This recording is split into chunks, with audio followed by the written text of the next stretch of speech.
The Bundesliga season kicks off tomorrow. It's Eintracht Frankfurt taking on defending champions Bayern Munich. We will have all the coverage for you here on ESPN. Make sure you join us for all the build-up, because also on the coverage with us, we have Archie Rintut and Anna Friedrich from Frankfurt, which is exactly where they are right now. Where exactly are you, though, Archie? Because that looks familiar to me.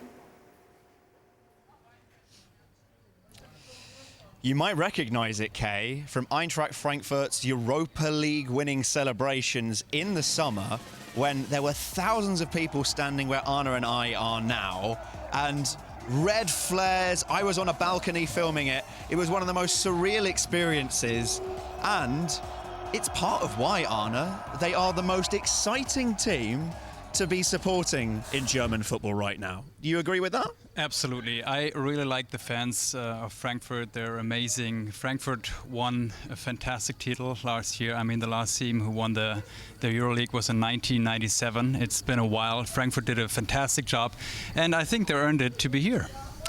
This is where the town hall is, so it's quite an important place in Frankfurt. The German women's team was actually here on Monday to come back and celebrate their second place finish at the Euros. That's not a position that Bayern Munich are particularly familiar with right now.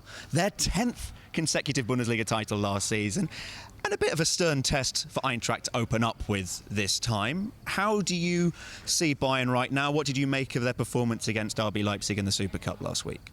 To me, Bayern Munich, it's not a surprise, is the strongest team in the league. They signed some very good players. Obviously, they lost Lewandowski. He's going to leave a gap for sure. He scored on average 30 goals a year. But on the other hand, there's so much more time and space for other players to take on the responsibility. They signed great players in the defense, but also in the offense. And to me, it's the #1 team in the league, and it stays like that for sure. Matthias de Ligt, Sadio Mane, the headline star signing this summer, Nusir Masraoui, Daily Gravenberch. Who would you pick out from just those that I've named there so far? Who do you like? I mean, Archie, I'm a centre back, or a former centre back, so I definitely pick de Ligt. Nevertheless, Mane is not a bad signing either.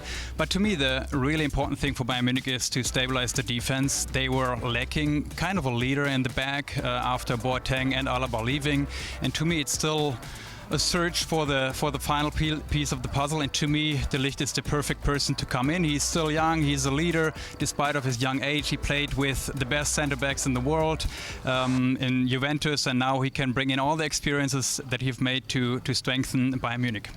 Bayern coach Julian Nagelsmann said last week that de Ligt wasn't quite ready, hadn't quite had enough training to be ready for the game against RB Leipzig. We'll see if he does make the starting lineup against Eintracht Frankfurt, who have a former Bayern Munich player and a former World Cup winner, no less, World Cup winning final goal scorer, Mario Götze. He's back in the Bundesliga. This is very exciting, Anna. I'm really excited about Mario seeing back in the Bundesliga. Obviously, after scoring the final goal in the World Cup, there was a lot of pressure on his shoulders, and he had some time to struggle with, and then he went to Holland.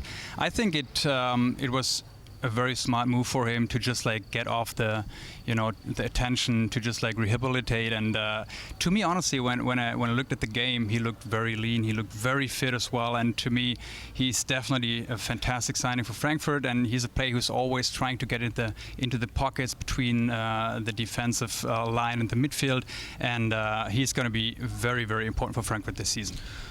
Where do we see our top 4 for this season?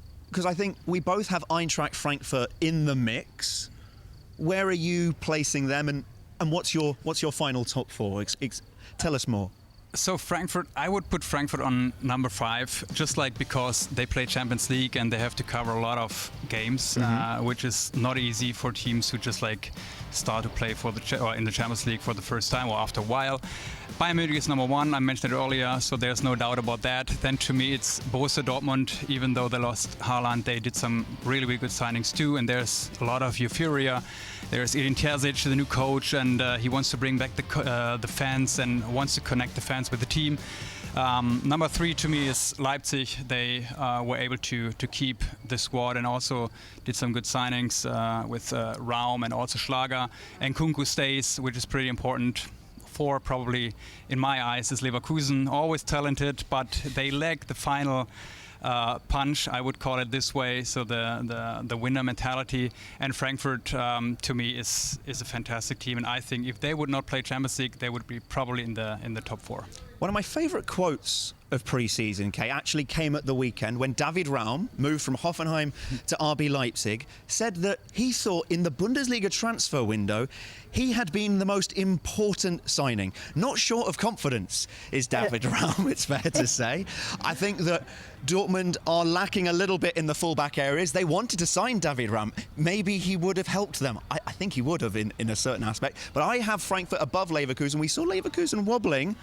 More than a little wobble it was, losing at SV Elversberg in the first round of the DFB Cup last week. So I have Frankfurt with their European experience from last year, just pipping by Leverkusen. Otherwise, Anna and I, even when it comes to what we had for dinner, are pretty much on the same page here, Kay. Oh, that's interesting. I heard that you went all healthy and you had salmon today instead of pizza. While we've got Anna here, Archie, one thing that I did want to ask you, Anna, was I know you weren't too impressed last week when we were talking to you about Robert Lewandowski and his comments after he'd left Bayern, but then he returned and it seems that they're all friends again. What did you make of it all? First of all, I think it's a good move. So he wants to leave in a good way. And to me, I mentioned earlier that it's not really polite to use media to talk about a situation. I mean, I haven't been there when they talk about his contractual situation, but still, I think it doesn't belong into the paper. Therefore, I liked that he got back. He talked to everyone, and I think now you can just like draw, and you know it's a final chapter. He's now in Barcelona. Everyone is happy, and Bayern Munich can start all over. Thanks so much for watching ESPN on YouTube, and for more sports highlights and analysis, be sure to download the ESPN app, and for premium content and live streaming, subscribe to ESPN Plus.